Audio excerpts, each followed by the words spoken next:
Welcome, guys. Thanks for jumping on the podcast. This is your host, Alex Smith, CEO of Spartan Solar. The podcast name, this is the start of it all, is Add, Act, Evaluate. So there's 3 laws to constant human improvement. You have to add knowledge, you have to act on it or apply it, so you have to use it, and then you have to evaluate how it went so you can determine if you're going to continue to use that or if it's something you should throw away. So with that being said, this isn't just a solar-specific podcast. It's a podcast where we want to continue to accumulate information so we can become better humans, because I firmly believe the key to happiness as a human being is the constant growth and feeling of becoming better in 1, 2, or 3, any aspect of your life. So with that being said, we have our first guest, Mr. Michael O'Donnell. I wish you had the applause going in the background. Super excited to have you here in Florida.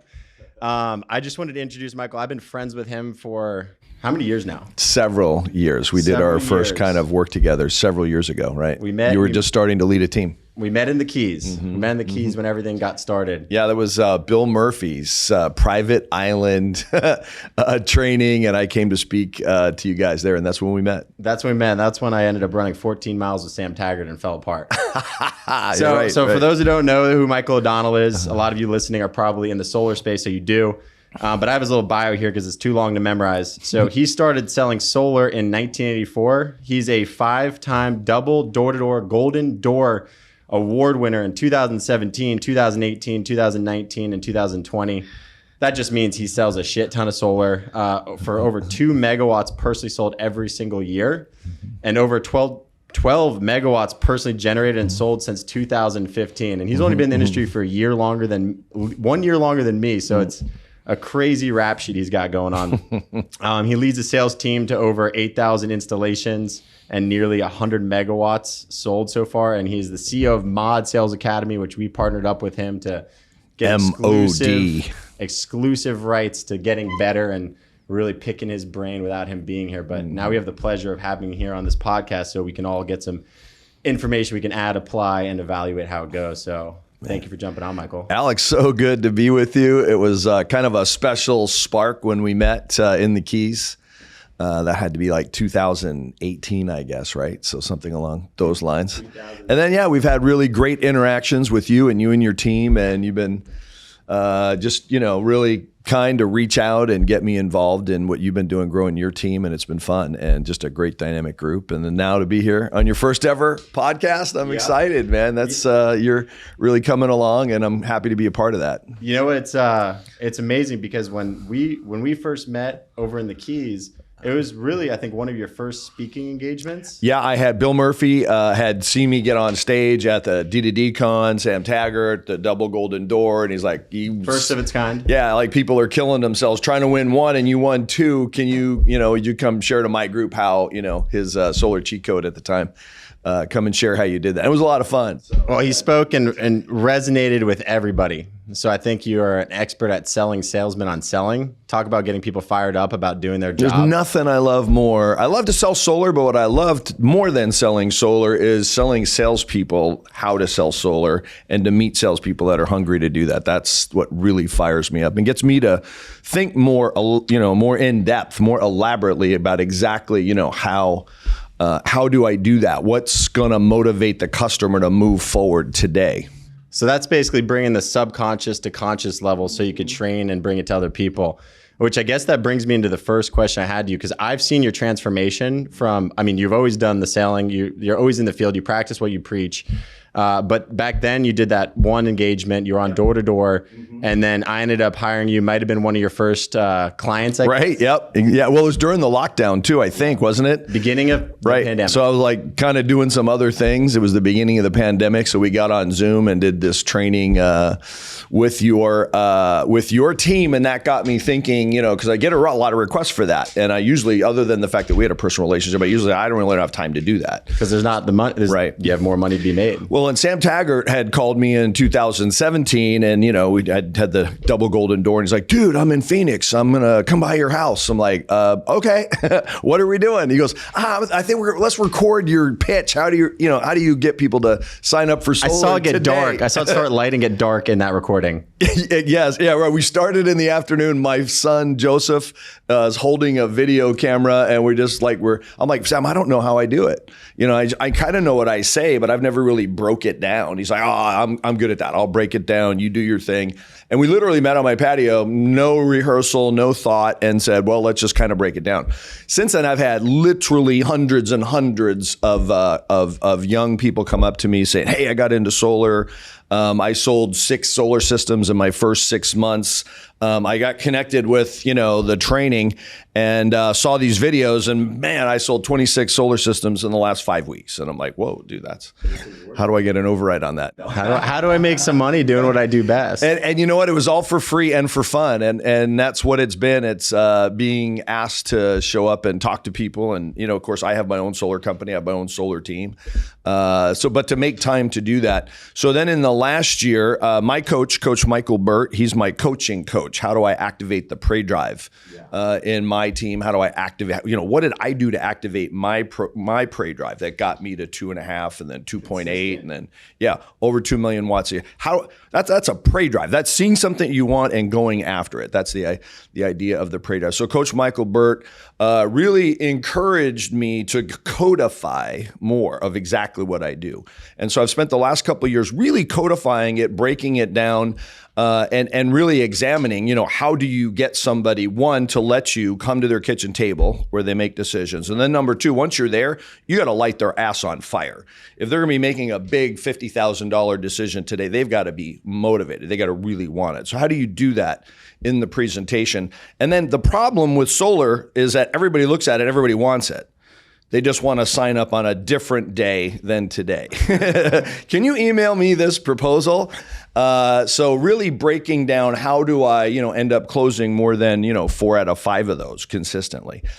So codifying that was important. And we partnered with Brad Lee and got all of that done. Like dropping bombs with Brad Lee, got his best team, got them together. We collated all of this, training onto one platform. So now with MOD Sales Academy,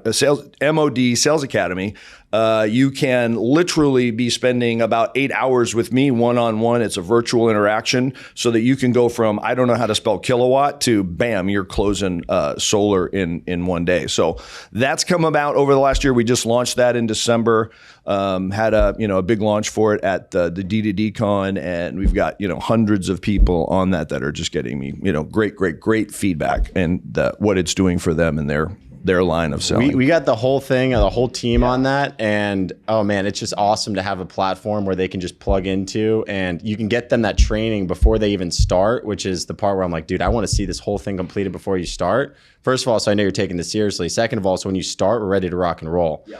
And so that's been a huge part here. And I have a question about that transformation going into the coaching side, because obviously you started doing in the beginning for little to no money. It was none, more for, yeah. It was more you for were fun. the one that said, hey, will you spend a whole day training my guys? I probably should charge for that. We came up with a number. And that number was, I was like, that's a low number. We'll just do it. You made it work. The number, yeah.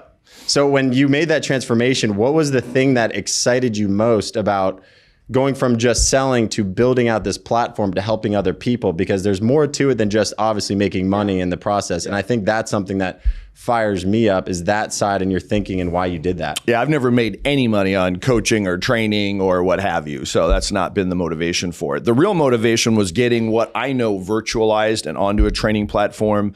Like literally the price for an individual to do it is so cheap, it's just ridiculous. You're going to make your money back 5 times over in your first sale. So super affordable, super whatever.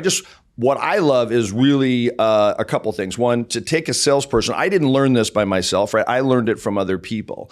So back in 1983, 1984, when I started selling solar, I was lucky enough What kind of solar are you selling? Solar water heaters. Those bad boys. Yeah, solar water things heaters. we remove nowadays. Yep, I was in California going to college, right? We would take them down off the roof, right? Because they quit working, 10, 15 years ago because they were plumbing, hard water and all that kind of stuff. But I was lucky enough to get and you know what? I've been telemarketing since I was 12, right? So I've been a setter since I was 12 years old, right?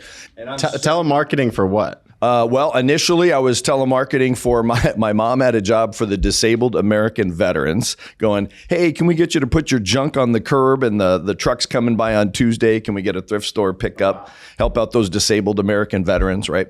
My mom had that job as a stay-at-home mom, and I'm like, I want to try it. And she let me try it, and I turned out to be particularly good at it. She was paying me like 50 cents every time someone said yes. That was my next lesson in the American capitalist system. She was getting paid $2 for everyone that said yes. Making that little margin. She was making a pretty hefty override, right, on getting me to do the work. And I showed a little promise and a little bit of talent to do it. But I enjoyed doing it. It made me excited to talk to people and get into conversations with people that ended with them doing what I was hoping they would help me out with and come, get involved with my program or buying my product. So it really gave me kind of a manic high. So your mom really set the foundation for you. My mom's a salesperson too. Just lost my mom in January. We just had her services this last weekend. Sorry to hear that, man. Thank you. I appreciate that. When you hear about somebody losing somebody and you hear about all the condolences, you just kind of think it's rote or pat. But man, it was really moving. All the people that expressed those condolences and the support and the way they did it. That's because so many people get so much from you. They feel you on a different level. So it just goes to show like the impact you have. It was so heartfelt and so genuine and real. I really experienced what that does for people. So it gave me a new perspective on that. But she was truly a salesperson. I really picked that up from her. I started working for her when I was 12. When I got my first job, which I thought, I need a job when I'm like 15 years old, I got a job making pizzas. I worked for a month making pizzas. Number one, I wasn't very good at it. I would like ADD. I burned a lot of pizzas. I like put a pizza in the oven and it'd be on my mind for 3 minutes. But 6 minutes later, I forgot and I'm burning pizzas. But I also worked for a month and got a check for like $80. And I'm like, dude, I thought if you had a job, you got like a decent check. This is not a decent check. Not much to do with So that. I started looking in the newspaper and I see these phone sales deals, right? And I'm like, hey, I can do that. I did it when I was 12 and 13 years old. So I get a job and I'm working for the Arizona Police League, right? The Phoenix Law Enforcement Association. I'm selling tickets to the policeman's ball. And it's $5 an hour, not $2.35, which was the minimum wage at the time, plus commission.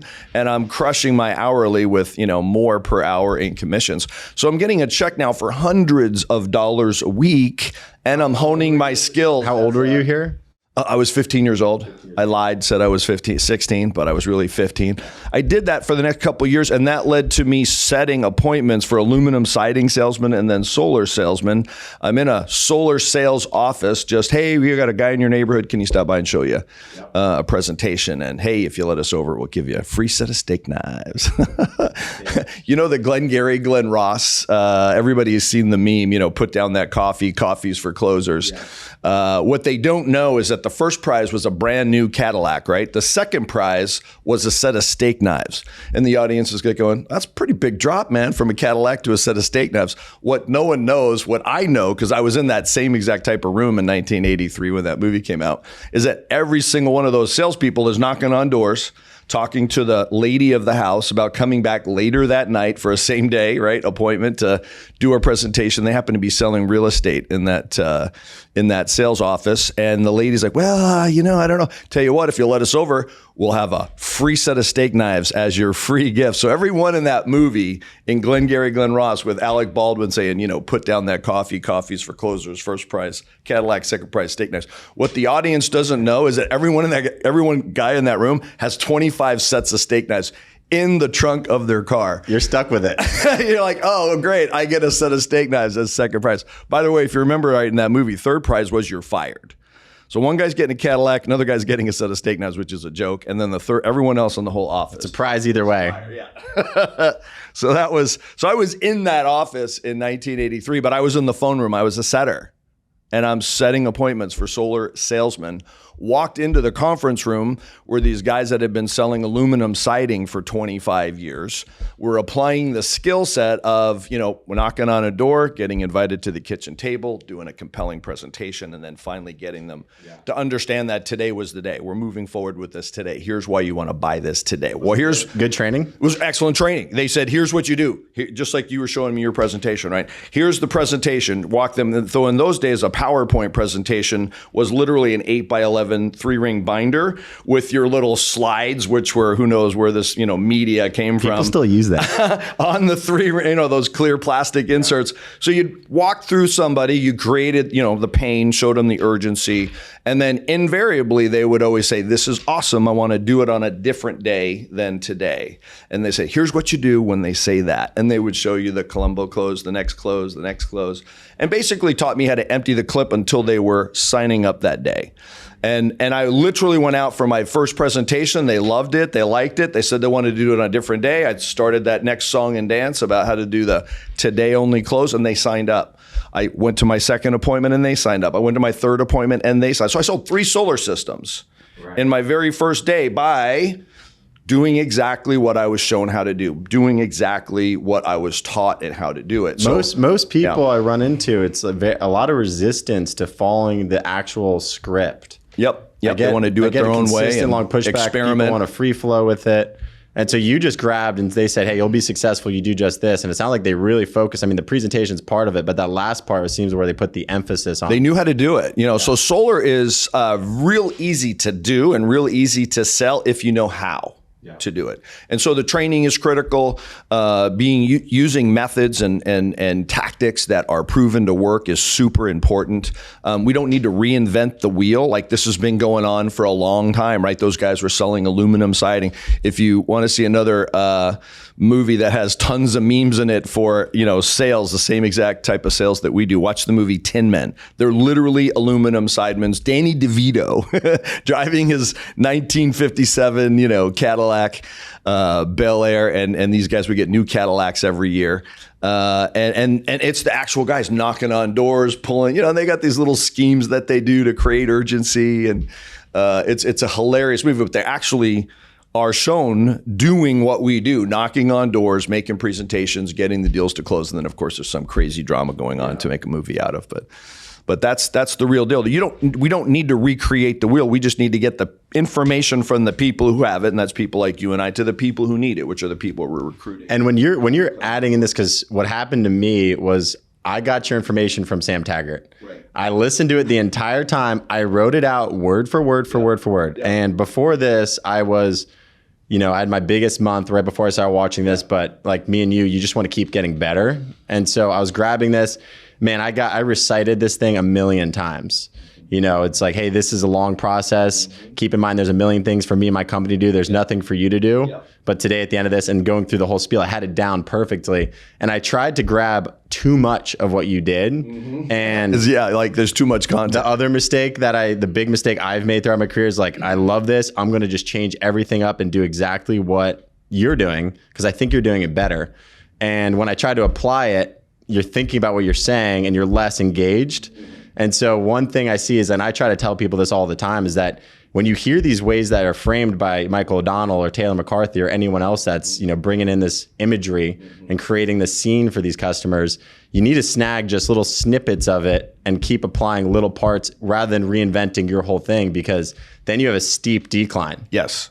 Well, I tell you just messed me up this morning completely, okay? And that's because you've been studying what I do now for years. Like you said, you literally wrote it out, then you applied it. You just showed me a presentation that I think is better than mine. So your Spartan presentation, those are all the concepts that you and I have been talking about for 2 or 3 years. What I grabbed from you. What you grabbed. But now you're like Mr. Hyperlink in a presentation. My presentation doesn't have hyperlinks. So your PowerPoint with the hyperlink to the worksheet, I mean, that's another level. Documentation meets conversation, right? That's exactly right. So that's like a whole nother level, but it's also distilled down to what you and your team find is working in your market, right? You guys do things a little bit different here in the Orlando market than my team is doing in the Phoenix market. So that really brings up what's the most important part of this. This isn't this is the exact word track. And I go over lots of exact word tracks, but what's more important is understanding the ideas, the mindset. So when a customer says to you, this is awesome, can you email me this presentation?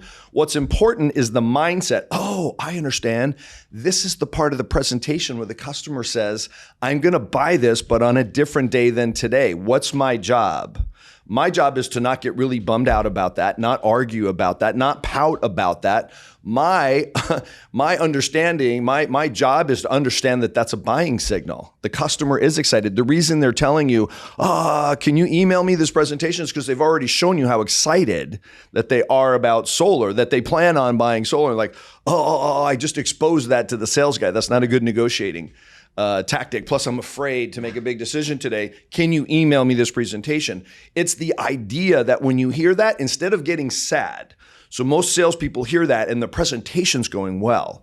The customer's exhibiting buying signals. In fact, they may be excited, right? They'll say something to you along the lines of, dude, I don't get it. If all this information is true, then why don't all my neighbors already have solar? Yeah. And you hear that all the time, right? And you're like, well, wait a minute, you don't have solar. So obviously there's a missing piece here, and we're hopefully getting that missing piece down for you today. But the important thing is when that guy says, can you email this to me, is that instead of getting sad, instead of starting to pout, instead of not arguing with the customer about why they should do this on that particular day, your job is to understand that is a buying signal, and it's now time to kick in to your job. We could have gotten that customer just as excited by sending them a YouTube video, right? Or we could have done a video of you or me doing a solar presentation. The reason we have a guy in the room is we needed that guy to be, reading the room, creating rapport, making a friend, and then finally, when it comes to that point, doing his actual job.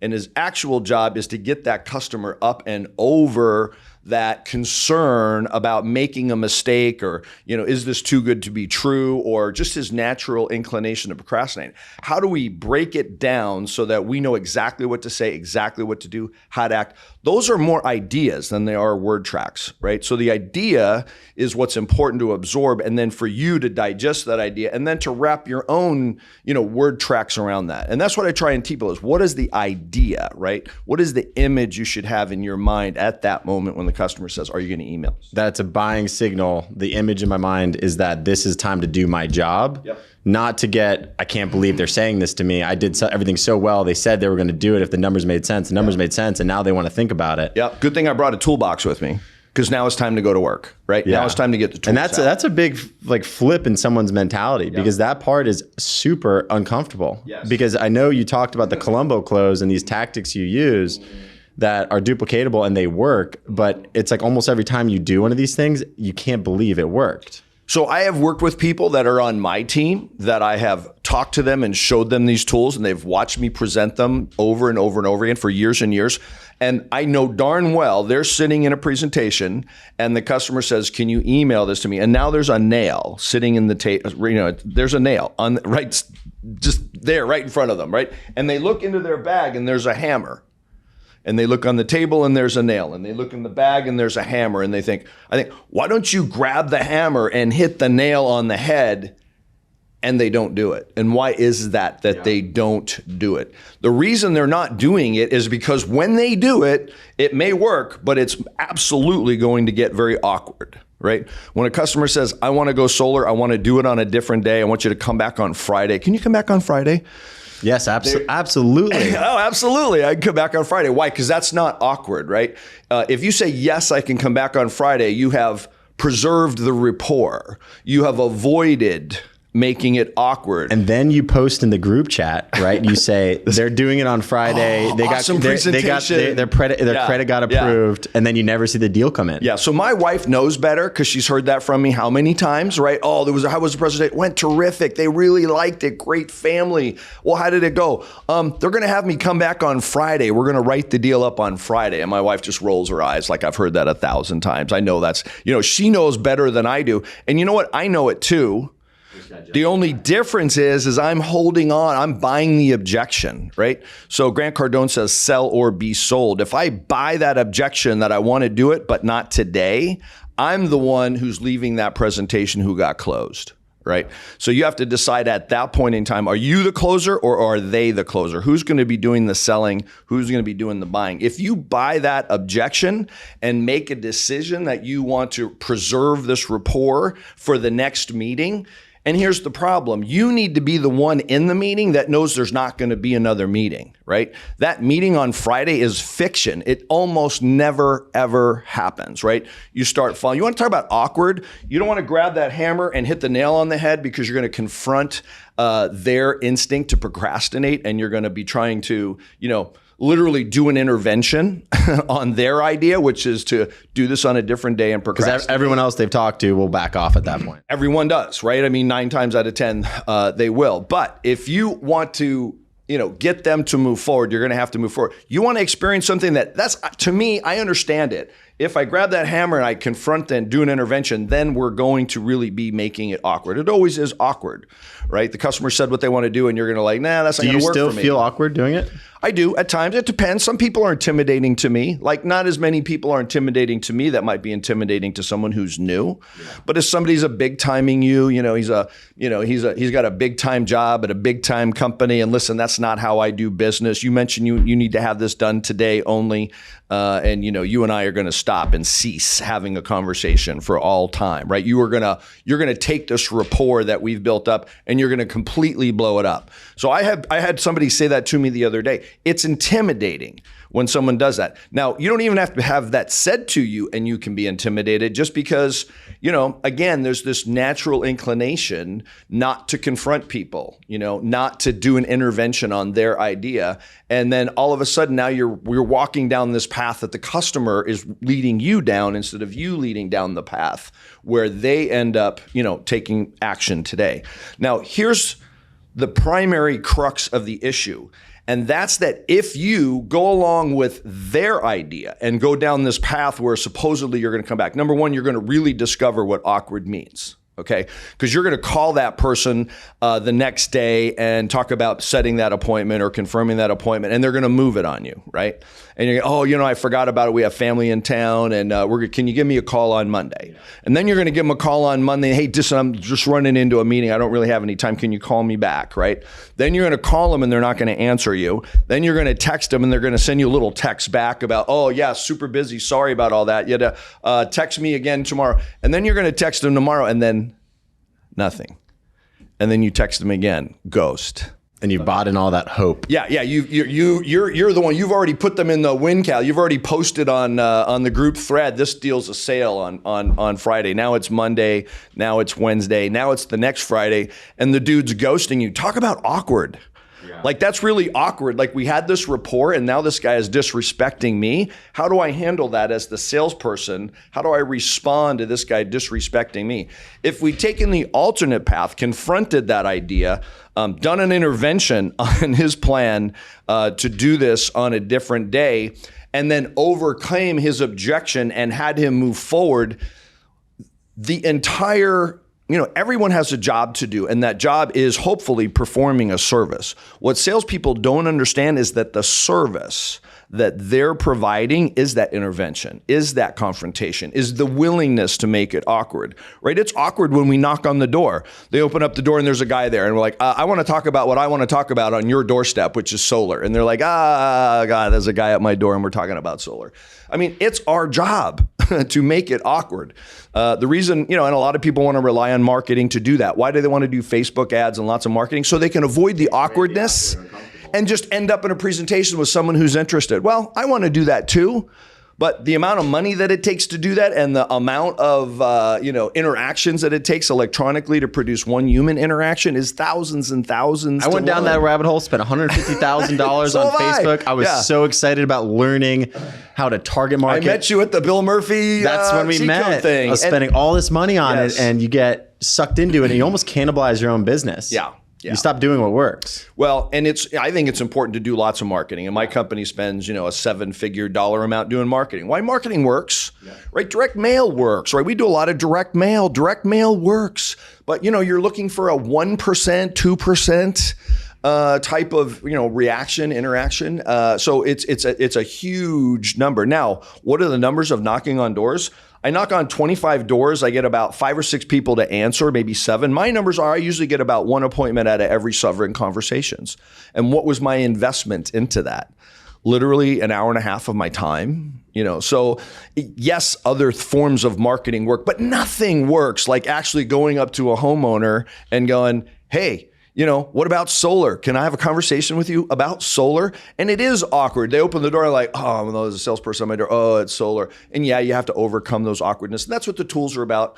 That's what the tactics are about. That's what the training is about. How do you go from that awkwardness to conversation to action and taking action? So to understand that your primary job on the planet, your service to the planet is to get someone to overcome that resistance to sitting down and looking at the numbers and then overcoming that idea that they want to do it on a different day.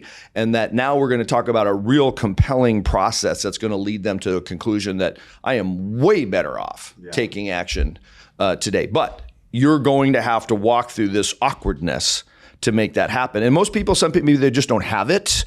They're just afraid of what's going to happen. But I tell you what, of all the times that I thought there's no way in the world this is going to work, but I don't want to tell my wife that I said, okay, I'll come back on Friday. And I say, okay, I came here to do a job. It's time for me to do the job and embark on a today only close. And then had the customer go, and then the wife go, John, you always do this. There's no downside. Can you understand these numbers? Can you give me one good reason why we wouldn't get the paperwork started and get this thing going tonight? And John goes, you're right. Let's go.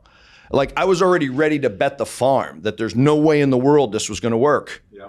And then I said, well, it's my job, so do it. And then I just do it, not feeling confident about it at all. And then it works. If I had $100 for every time I would have bet the farm that wasn't going to work, dude, you and I, we'd have enough money for a European vacation. We could just hop on a jet right now. And your favorite one, or the one I remember the most at least, maybe you've added some more to it, but it's the Colombo Close.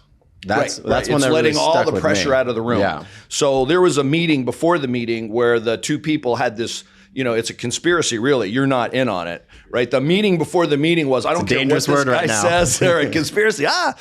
I don't care what this guy says. We went through that timeshare and bought that timeshare thing. We lost our mind, and now we ended up with this timeshare that we wish we didn't buy. No matter what this guy says, we're not going to sign anything tonight. So that conversation, that conspiracy is going on way more times than you know, probably a majority of the time. The reason they're saying no to you at the door is they know that their ability to say no to the closer is not very good, right? Then once they end up in a closer's office in a car dealership, they end up with a car every time, right? So they know once a professional salesperson finds something that they want, does his job, they end up saying yes, and they end up saying, so that's why they're saying no at the door. So when I'm at the door, I'm selling think about it. Right? Oh, we're just going to come. We're going to give you a presentation. It's going to give you the numbers so that you can think about it. Yeah, there's no pressure at all. So what I love to do is when they start saying, are you going to email this to me? Is I love to go, absolutely. Why don't we email it to you now? Let me get the best email address. I'm going to put this in your email right now. And by the way, the price is good for 30 days. All right. So now that the closer and the high pressure and all that stuff is out of the room, now let's really talk about this thing. What do you really think about it? The reason I call that the Colombo Close is there was a TV show in the 70s. You may have seen a meme of it or something. You're probably way too young to know this show about this detective named Colombo. And he would come and he would interview the chief suspect for the murder. And that suspect would give him their alibi and he would just buy it. And he'd be, oh, of course, there's no way you could have committed this murder. Of course, you were at the office till 10 o'clock at night. Perfect, no problem. I got you down. You're not the guy who did this. And he would let all that pressure out of the room. The guy would start getting comfortable. He'd talk to him a little bit. He'd start getting kind of egotistical, start displaying back to the detective how much he knows about the case of the murder. And then right at the end of it, he would say, you know what? I got one more thing I need to ask you about. One more thing I need to ask you about. After he gave the guy all kinds of rope and all kinds of room to run, he'd say, you know what? Before I leave, I got one more thing that I need to talk to you about. You say you left the office at 10 o'clock and you didn't get home till 10:45. I just drove that route on my way here. It's about a 17-minute drive. That leaves about 25 extra minutes. Can you help me out here? Can you help me understand what you were doing for that 25 minutes at the exact moment that the murder occurred? Can you help me out with that? Give me a little more information about that. And then bam, the whole thing would fall apart. But the key to it was letting the guy think he was off the hook. He made it. He made it. You're free. Leaving. I'm buying it. I won the battle. Can I put this in my email? Sure. Why don't we put it in? By the way, I want you to know that this price is good for 30 days. So now that the sales guy's out of the room. Because a lot of people at this point do not do that. Like they do not take the pressure away by saying, sure, I'll send you email. I've come into, even I've done it before too. Like, well, yeah, we don't really email it to people. Or they even go along the lines of saying, look, like what we're doing is this. They kind of ignore that question rather than you just go, let me send it and to they you get, right first now. of all, they get sad. Yeah. Or they go, they start getting a little sad and a little pouty, maybe a little arguing. Yep. You know, they don't understand it's a buying signal. The tone starts to change. Right, exactly. So the today only close is something that I've always picked up from you, and that's why the Mod Academy has been awesome for us. And now I want to pivot this towards some other questions I have that you might not have been asked. Yeah. So one thing I've always started saying after you is you're selling whatever is moving. You're selling. That's why I'm selling solar. Solar's moving. Yeah, I got that line from watching Tiger Woods win his first amateur championship, right? The U.S. Open. He won the amateur championship. He's sitting on the 18th green after winning, and there's this other amateur guy who didn't win but was paired with Tiger Woods, and he was the club champion or something wherever they were having the thing. And TV camera guy sticks a microphone in his face. He goes, hey, what's your name? He's Bob Smith. He goes, what do you do? He says, I'm a salesman. He goes, what are you selling? He goes, whatever's moving. So, you know, that's if you're out there and you're not selling solar and you're selling something else and it ain't moving, you know, you need to reevaluate. If you're trying to like push a product that ain't moving, what I learned, it's way better to find a product that's really moving and then just act like you're a really great salesman, right? Yeah. And so solar fits that bill perfectly. You found the thing that's always moving, and I always say that now to everyone. It's like, dude, I'm going to be in this industry as long as it's moving. Now we have all these deadlines coming in. Yeah. Even Florida is going to have deadlines, so we're going to have the same urgency Arizona had, which instead of being worried about it, I'm excited about it because of your mentality on it and the way you framed it. Yeah. But now I want to get into something, talking about like your past careers too, because I love hearing the evolution of someone. I think that's kind of inspiring and also lets people know it's like relatable to what they've maybe done. You worked at IBM before. You were a VP, right? So I sold IBM computer systems for a very large company called Bell Atlantic Systems Leasing. And that was my dream, right? In college, I started selling solar. And I'm like, selling solar is awesome. But in my mind, a real true professional sales guy was a guy who wore a blue suit, white shirt, red tie, and worked and sold IBM computers. And I went and found that job and did that job. And you did that job, and for 25 years, I sold IT stuff. You sold it, and you were making, that's the thing with those 9-to-5 jobs or corporate jobs is you get capped out, right? So corporate America employs a lot of MBAs. One of those things those MBAs are supposed to do is say, well, if a customer pays this much and the product costs this much, there's this much, and that's margin. How can we figure out a way so that the company and the shareholders are going to get the lion's share of the margin? Yep. Right. And the way they do that is by coming up with comp plans, right? So they're going to pay you a $60,000 salary or an $80,000 salary, or maybe even, you know, in my last years in the corporate world, I had a 6-figure salary, right? Yeah. Right. I call those the golden handcuffs, right? When I would look at an opportunity to go out and do, you know, some other thing where I might be more lucrative, I would say, well, but I won't be able to replace that salary. I'll be making less money for the first 3 months, 6 months, or a year. Will I be able to pay my mortgage and my bills and keep my kids in college while I don't have that big 6-figure salary? So what the MBAs at big companies are doing is figuring out how we can get most of the margin, the lion's share of the margin, to stay with the company and not go to the person who sold the deal. Which is the polar opposite of solar. The company makes the small margin. I don't know too many jobs where, I mean, most other sales, I met a guy that does countertop sales, super successful. Right. He only makes 5 to 10% of the total deal. And those deals are a lot smaller. If there's no sale, there's no money. Right. So it's the entity that's creating the sale that actually deserves the lion's share. But what a big company is going to do is offer you a salary plus benefits and the whole thing, and then just a little piece and a little slice of the pie. And if you're not doing the numbers, then you're not profitable. They're going to get rid of you. Right. But they're the ones that are taking that risk. And because they're taking that risk, they actually deserve the lion's share, even though it's your job that's creating the sale, creating the margin. Correct. They are the the ones who took the risk. So in solar, if we're working on straight commission, if we're working on a 1099 situation, we're the ones taking the risk. We're the ones that have to believe in ourselves. We're the ones that have to say, you know what, I'm willing to bet on myself. Brad Lee says, I saw someone ask him a question. I think it was Mo Fala asked Brad Lee a question. He goes, how do you get people who are real talented salespeople to walk away from their salary jobs where they're making, $150,000, $250,000, $300,000 a year? How do we get those real talented professional salespeople to come and work for us? How can we recruit them? And Brad Lee says, what do you mean you're working for a salary? Don't you believe in yourself? Aren't you willing to bet on yourself? You took that sucker salary and let them have all the money? What's the matter? Are you afraid to, are you afraid to be the one that takes the risk? So there's an entrepreneurial risk. If you get into solar sales and you're 1099, you have an entrepreneurial risk because you may work for 6 months and then not make the money that your family needs to pay the bills. That's a risk. Now, solar it's sort of a hybrid because you can take that that entrepreneurial risk, but you don't have an entrepreneurial investment, right? Because you're now selling a high, 5-figure product. It's a 1 or 2 day turnaround, knock on the door, sell it tomorrow.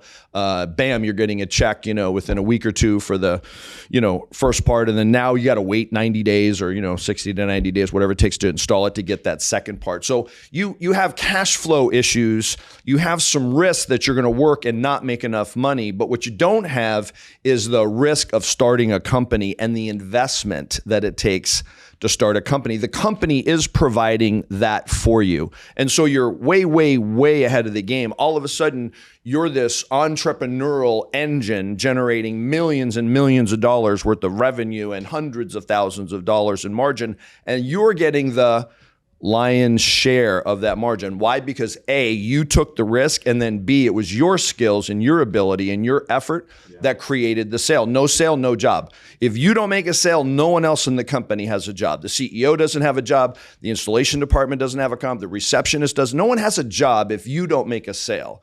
So solar's kind of a unique, it's not unique, but it creates a situation where the salesperson gets the lion's share because they did take the risk and it was their skill that made it happen. And because of them, everyone else in the company has a job. Yeah, even when I started, I graduated from college from FSU, and every one of my friends was taking 50, 60, 70. I think that was about 80K was probably the highest salary I heard. And I didn't go to any interviews. I was just partying, and the people that were recruiting me, I just didn't want to be like them. And luckily, someone, super grateful, someone hit me up and told me he made $10,000. He's an acquaintance out in California. So I didn't come from money. I spent all my bartending dollars. And so I had to borrow $4,000 from my grandma to ship my car out and move out to California. By the time I'd paid security deposit, I had no money left. So I was sleeping on an air mattress that popped, and then I turned into a pool float for the next 45 days. And taking an entire bet on That's the story of an American startup. So you were a startup business, you bootstrapped it, borrowed $4,000 from grandma. I mean, that's the American story about creating the American dream, as opposed to that's the American dream, but that's not the American standard. The American standard is to take that salary, right? And then work for 30, 40 years, put 2 or 3% away into a 401k, carve out enough money to go on vacation a year, end up $20,000, $30,000, $40,000 in debt. I lived that world. I had a salary for 20, 25 years where I ended up, it was a nice house and a nice boat and a nice car and a nice lifestyle, but I also ended up like $40,000 in debt. That's part of that American, routine, right? That's not the American dream, but that's the American routine. I ended up $40,000 in debt and scared to death. At age what? What point before you switched to solar were you at that stage? That was in 2015, so that's 7 years ago. So I'm like 49 years old, right? So I've been trapped in this bracket of making between, say, $150,000 and $250,000. I've been trapped in that bracket for 25 years. Those MBAs are going to make sure that if you start getting over 250K, they're just going to change the comp plan, right? So it doesn't matter if you sell 2 million or 12 million, you're still going to make about, 250K. Why? Because you're not leaving. If you're making 250, you're perceiving success, and you are successful compared to your peers, but you're not really American dream successful. If you make $250,000 a year for 20 years, the government's going to take a third, and you're going to spend the other 2/3, and hopefully you carved out, 2, 3, 4% to put into a 401k so you're not completely broke when you retire, but you're probably accidentally accidentally carrying $10, $15, $20, $30,000, $40,000 in debt at the same time. But you know you can service because you got the salary. Yeah, it's no big deal. I found out my wife had $8,000 on a credit card I never heard of, right? I mean, she's just doing her thing. She's out there buying stuff for the kids and whatever. Who's the name of this company that we owe I don't know. It's just part of our servicing debt at 21%. After my first year, we were getting paid so much less for solar. You probably were too. I was making I was getting paid $72 a panel when I started. Average system out there is 20 panels in California. So making about $1,500 a job. Which is a lot of money, right? It was. I was like, I couldn't stop writing home about it. I was so excited to share. $1,500. I spent 2 hours with these people. Made $155K my first year out of college. And as soon as you make six figures, that dream that people sell you, you realize it's nothing. It goes away really fast. Really fast. It's you realize six-figure 150 to 250 is not going to buy you the American dream. It won't put you. It's going to buy you the American routine. Oh, that's good. That's right. And what is that? Work 30, 40 years and end up 30, 40 grand in debt and maybe enough money not to be eating dog food on Social Security. Yeah. Praying to God that Social Security still is there, right? I want to say that again. You're not going to be getting the American dream. It's not buying you the American dream. It's buying you the American routine. Damn, that's good.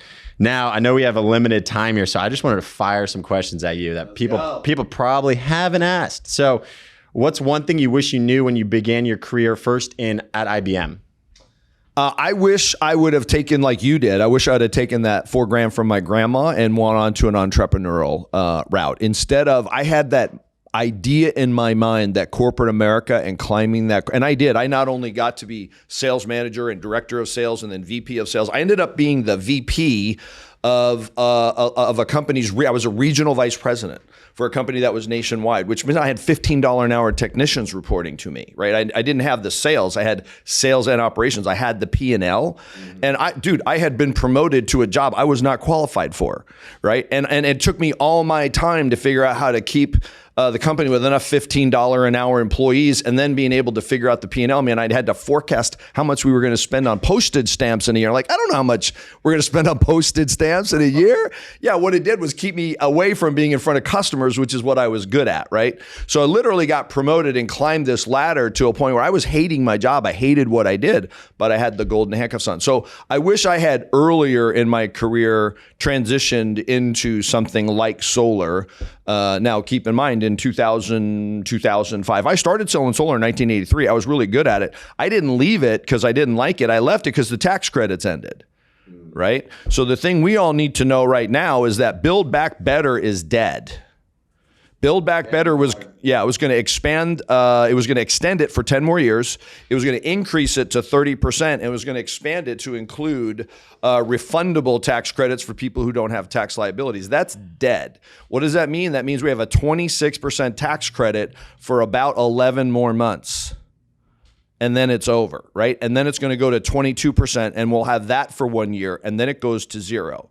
So that's the message. That's the urgency that we need to be bringing to the doorstep, bringing to the kitchen table, and bringing to the close. This is the time to move forward with solar. Now, on a back note, do I think that, America and the world, its existential problem being global warming, do I not think they're not going to continue to make solar make sense for customers? Do I not think that there'll be something out there possibly to extend that tax credit? I've lived through that tax credit being extended several times now, okay? So I'm not freaking out, but I'm also not going to sugarcoat that message to customers and sugarcoat that message to sales reps. I'm going to come at them full on, full force with the fact that this is here today and gone tomorrow. You feel it, man. You feel it when you speak about David Williamson spoke on the CEO panel at the DDD Con. Loved what he said there. I liked what he said too, but I'm going to also take issue with it. He says, I wish the solar tax credit were gone now.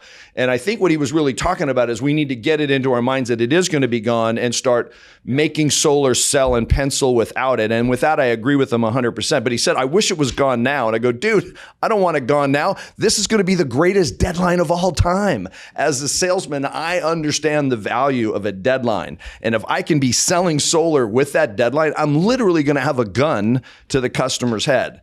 What I found out through going through net metering deadlines and all these other sorts of deadlines and tax credits decreasing and stuff, when you're selling with a gun to the customer's head and you're not the one holding the gun, dude, that's just the easiest sale on planet Earth. And they can't get mad at you. I had a guy, I'm like showing him the tax credit this and the utility that and all this deadlines he's got to sign today, or he's just like, hurting himself, right? He's like, dude, I just like, God, this is so much pressure. And I go, I know, right?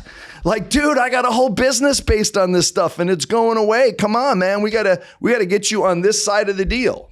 And so I'm going to keep firing at you now. Go. All right. So what's the one thing, I think you kind of already hit on this, one thing you wish you would have known when you began your career in solar? That for me was in 1983. So I was learning what I needed to know. What I found out early is that by making the amount of money that I made in solar, I was going to lose my motivation to work as hard as I was working. So that $35,000, $40,000 I had in debt, I was in solar 6 months and it was gone. And then I still got, what do we do with this $10,000? We don't know. Let's throw it at the mortgage. 6 months later, my mortgage is paid off. Now, a year later, instead of selling 150 to 200 kilowatts a month and really ripping, I'm selling 40, 60 kilowatts a month and trying to justify why I'm selling so much. I wish I would have found what I found later, which motivated me, which is an understanding that this is really a limit. This is a gold rush. Gold rushes don't necessarily last forever. It's important that I make as much money as I possibly can while the getting is this good, right? And for me, I have an extra motivation that I'm 57 years old. I'm not going to be able to be, I don't see myself doing this 25 years from now. I have like a 5 to 7 year horizon where I'm going to exit the solar world with $100 million net worth. Where does that $100 million net worth come from? It comes from Think and Grow Rich and deciding that I'm not working to pay my bills. I have a chief main objective. And if you follow me around, I look like someone whose ass is on fire. Like, dude, where's the fire? What's going on here? Did somebody give you 6 months to live? When I surpassed having all my bills paid, all my debt paid, and making, you're making 20 grand a month, that doesn't suck, right?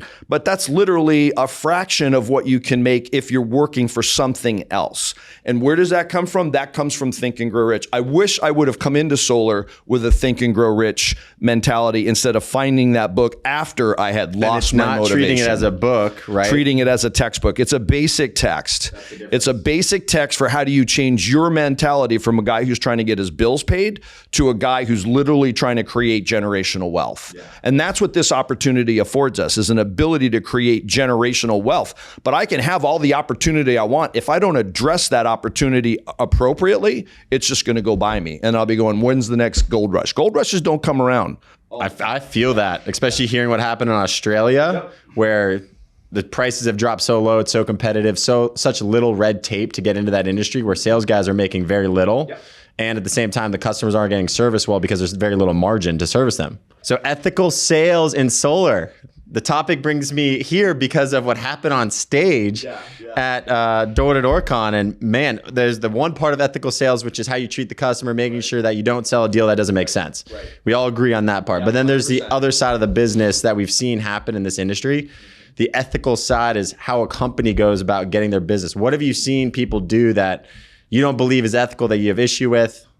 Well, that's not something I've had a lot of experience with. I was sitting on stage at DDDCon during the solar sales panel, and somebody addressed one of the people on the panel who I guess has, at least some notoriety for people thinking that his company is an advocate of harvesting permits and doubling back to people who were sold, 30, 40 days ago by the time the permit's at the permit office, and then telling those customers, oh, you can cancel anytime, which is a breach of contract, right? You can. If you have 3 days or 10 days or whatever's in your contract, that's a contract. Customers can't cancel a contract after 3 days or after 10 days without, at least in when I'm doing business, customers understand if you cancel after the cancellation period, I have a lot of money invested. I have a lot going on here. You can't cancel at any time.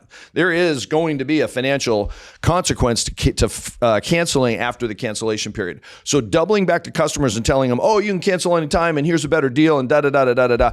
To me, I think there's a special place in hell for anybody who would try and steal the fruits of somebody else's labor. Now, you run into a deal and multiple companies are all talking. I mean, that's just all fair in love and war. Yeah. But If you're literally trying to research permit departments so that you can double back and steal somebody else's labor, inside. You got to feel, dude, it's I mean, that's a sketchy thing at best. But literally, I've had people who were doing that. I had a call from Solar City, literally 3-4 years ago, and I had a guy say, "Hey, you got a guy, going to get permits and then coming back to customers and getting them to cancel our deals." I'm like, we would never tolerate that. He goes, "Well, let me tell you, it's going on." I looked into it. It was going on with an individual sales rep. He was very productive. He was one of our better salespeople, and I let him go. I was like, that's not going to happen here. So I just otherwise don't it'll believe in spread. it. The real ethical issue, though, is telling customers the truth, right? So if That's the biggest. That's the biggest one. So going out and selling a $99 a month solar system when you know they need a $180 a month solar system, that's unethical.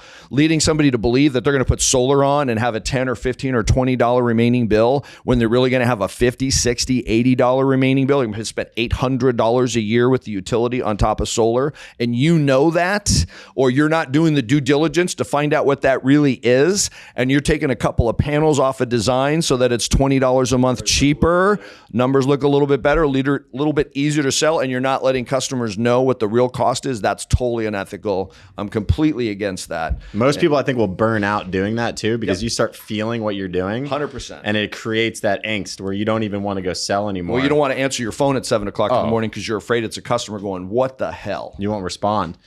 Next thing up, 2 minutes here. So what do you believe so far in your life is your biggest failure? And what did you learn from it? Wow, that's a great question. I guess I, again, would go back to being afraid to take on an entrepreneurial endeavor and being locked into that corporate America world for literally 25 years. I actually started sniffing around solar about 2005. I think I would be like, I think I would own the solar industry if I'd started in 2005 instead of waiting till 2015. And I saw those solar systems flying up onto roofs in 2012. It's like, why didn't I, I knew about solar. Why didn't I jump into solar in 2012? Why did I hang on to that salary for another 3 years? And then we got, how do you define happiness? For me, I just believe human beings are generally happy, including myself, when I feel like I'm becoming better in something or anything. Well, for me, I'm not happy when I'm not living to my potential. So I've spent an entire decade where I'm sort of hiding out in a job and I'm just kind of mailing it in. When I knew I had the potential to be doing more, doing better. And you know what? I hated myself. I was very unhappy with myself. I really couldn't look myself in the mirror. I had the skills. I was using my skills in that corporate America job to work at about a 20-25% clip rate and still meet my quota, still meet my goals. And, and that's what they were paying me for, kind of, right? So if I'm making $250,000 and I'm capable of making way over $1 million, I'm working at about 25% capacity. Yeah. And, we can talk about lots of fulfillment and lots of happiness, things that you could talk about from a holistic standpoint. But if you're not getting it done, if you're not living to your potential, if you're not delivering to your family what you're capable. You think everyone knows that inside? Man, that's just a bad way to get up and look in the mirror. You think everyone knows that? And I've done that. Yep. Well, I think it showed. I think it was, I found myself doing other things to fill up my time and to get esteem from other than performing in my career. Yep. And then last question I have for you. Who has been the two most influential people in your life?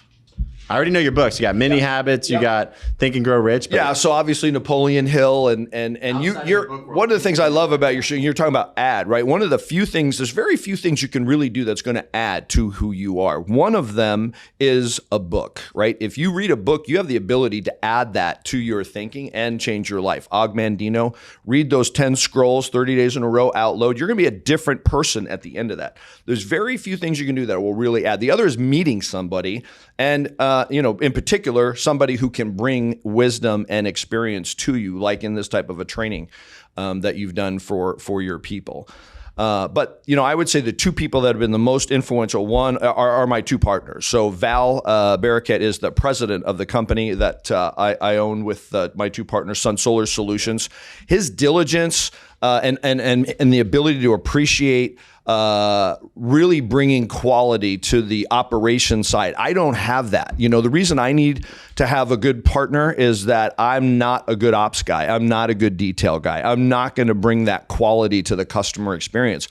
What makes people ask me all the time, how in the world could you, if people are killing themselves to sell 1 million watts of solar, how can you sell 2.6, 2.8 million watts of solar in a year? And the answer to that is, I work for a company that enables me to do that. If I worked for most of the companies I think in the solar world, I'd be doing great to sell half of that.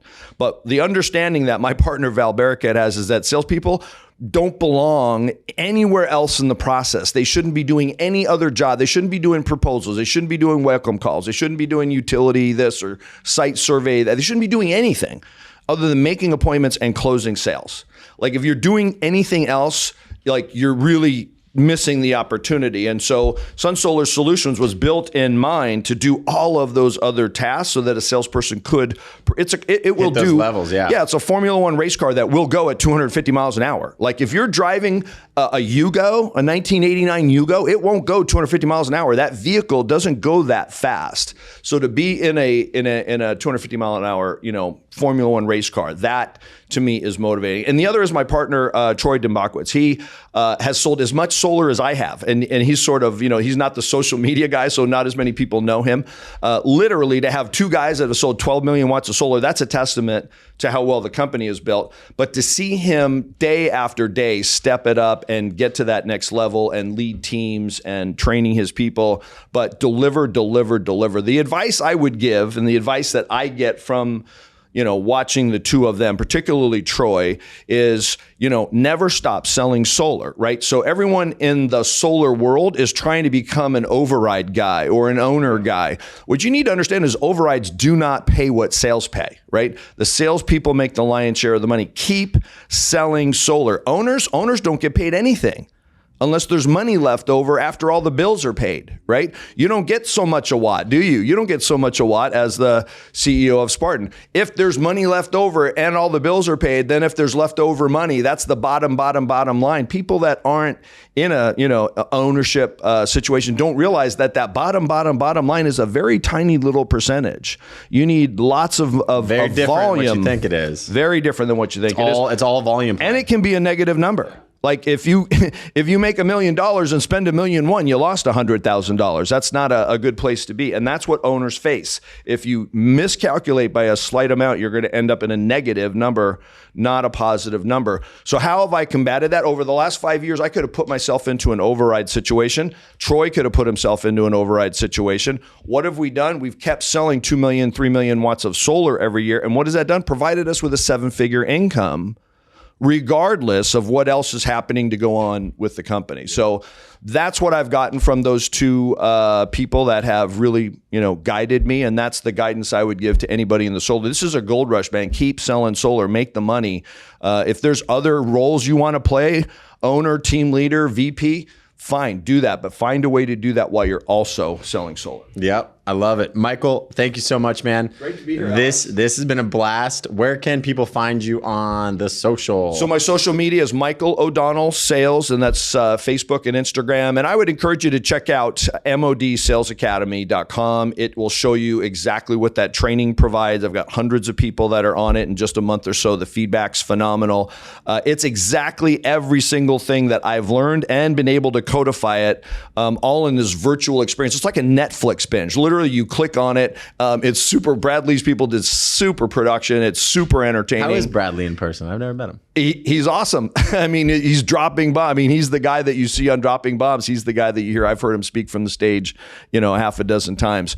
But people think of him as that Dropping Bombs, training and sales. Really, what he's done is created a platform. So MOD Sales Academy is on the VT Lightspeed platform. That's where Grant Cardone's stuff is. That's where Anthony Robbins' stuff is. The great trainers. What Bradley says is we got to get the information from the people who have it to the people who need it. And his platform does that. His team knows how to produce that, how to make, and it's got to be entertaining. If it sucks, people aren't going to watch it. Like it needs to be a Netflix binge. You click on it, next thing you know, it's 2.5 hours later and you've watched all this content and you're like, like you need to leave and you keep, restarting the next section and the next section and the next section. So that's what Bradley has done for me and is helping me do for my clients. Yeah, and I'll just say it's harder to get started on those, but once you start watching a video that's informational and you can add stuff to your life, it's addicting. Yes, but it's so much easier to turn on Netflix or YouTube.